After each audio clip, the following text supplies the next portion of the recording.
Ever since the reveal of the Tears of the Kingdom logo, a serpent consuming another serpent to form a complete circle, fans have been speculating that Tears of the Kingdom is the end and the beginning of the Zelda timeline as we know it. The logo itself has a striking resemblance to Ouroboros, a symbol that represents eternity and the unity of time's beginning and end. The final trailer may have given us a very strong indicator that this theory may be correct and also hints at something more. I'm going to read an official excerpt from an earlier Zelda title and pair it up with a scene from the trailer. One dark, fateful day, the earth cracked wide, and malevolent forces rushed from the fissure. They mounted a brutal assault upon the surface people, driving the land into deep despair. And as we find out on our journey in Skyward Sword, that the malevolent forces mentioned was none other than Demon King Demise and his army. And even though in the shot we saw Ganondorf, not Demise but technically is Demise, what was he about to do? Right as Link's hand is getting engulfed by malice, we see Ganondorf surge with red power. Is this his transformation into Demise? Or was the entity sealed below Hyrule Demise all along? Or maybe when Calamity Ganon was slain, so was his consciousness, and so the body now belongs to Demise as a whole. Regardless of what it is, if this does turn out to be Demise, which is looking very likely, then this means that Tears of the Kingdom is the precursor to Skyward Sword, and that the ancient battle referenced in Skyward Sword is Tears of the Kingdom.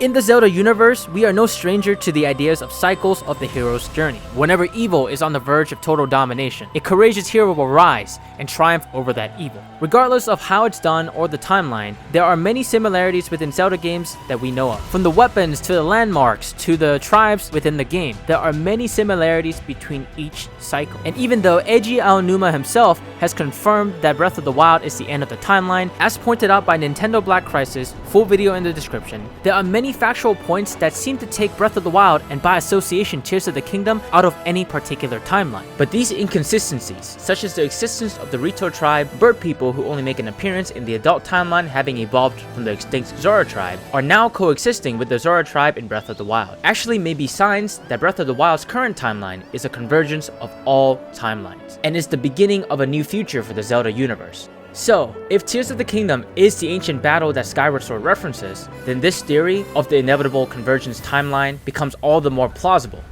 But wait, if we're looking at a new future for the Zelda timeline, wouldn't Tears of the Kingdom being the ancient battle just be causing a loop, which would then not support the theory? The Legend of Zelda has always been about a cycle, but not in the way that we think. To better understand what I'm getting at, we need to understand the concept of causality and destiny. The laws of causality on its own is just the principle of cause and effect. Without anything else, causality is simply an abstraction and is divorced from destiny or fate. If an event were to happen, it will cause another event to happen, and so on and so forth. Prior events have an impact on the current events, which have an impact on future events. But what if one person, one entity, had control of cause and effect? In this world, is the destiny of mankind controlled by some transcendental entity or law? Is it like the hand of God hovering above? At least it is true that man has no control, even over his own will.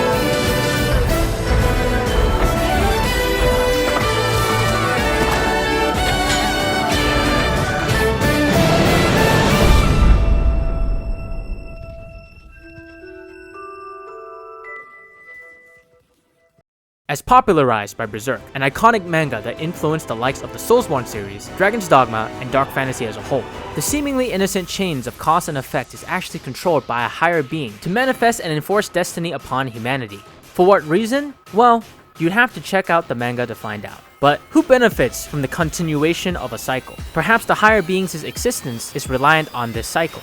Without this cycle, they can never exist, and so the cycle must continue. Am I referring to Hylia, Demise? Or perhaps Nintendo? Well, none of that is actually relevant, because of course the cycle has to happen for Nintendo to make money. Controlled causality is a representation of fate and destiny, and the concept of fate and destiny has existed long before Berserk. And as we all know as Zelda fans, destiny is a major part of Zelda lore. But I think the Zelda universe, or at least Tears of the Kingdom's ending and story, may be highly influenced by Berserk's interpretation of destiny and controlled causality. In the world of Berserk, causality is not a circle, but a spiral. Some events may appear to be recurrences or echoes of others' past, but they are not subject to happen exactly as before. And while we see this in Link and Zelda's numerous triumphs over evil, if Link, Zelda, and Demise's destiny are that of a spiral and not of a circle, there may be huge ramifications for the future of the Legend of Zelda series. If destiny dictates that Link and Zelda must defeat Ganon to restore peace, Link can wear whatever pants he chooses or none at all. The age, location, and upbringing of Link is of little consequence for when destiny calls. Whether by being tasked to deliver a sword to Hylian royalty or through the last wishes of a dying family member, Link will always be given the context in which he will arrive at the place he needs to be to start on his hero's journey. Regardless of how each journey plays out and how many times it echoes, there is a decided end, and that is the beginning of Hylia's legend. But when the cycle begins anew, since we are in a spiral concept, we may not have a Skyward Sword, an Ocarina of Time, a Twilight Princess. It is not a true loop. We may not even have the Master Sword, or a Link for that matter. But who am I kidding? They're too important as an intellectual property to not use. But anyways, the specifics are irrelevant, as long as the courage of humanity triumphs over a great evil. If the god of this universe, Aonuma perhaps, decrees that some magical event happened earlier on to combine and unify the timeline, so that the Zora, the Rito, and the Koroks can all be in the same world, and that landmarks are all over the place like a fusion of many previous Zelda games, then that's perfectly fine and acceptable. It may actually even be irrelevant, for the will that dictates destiny's flow does not care for the specifics of the journey, but only cares that the beginning is the end, and the end begins anew.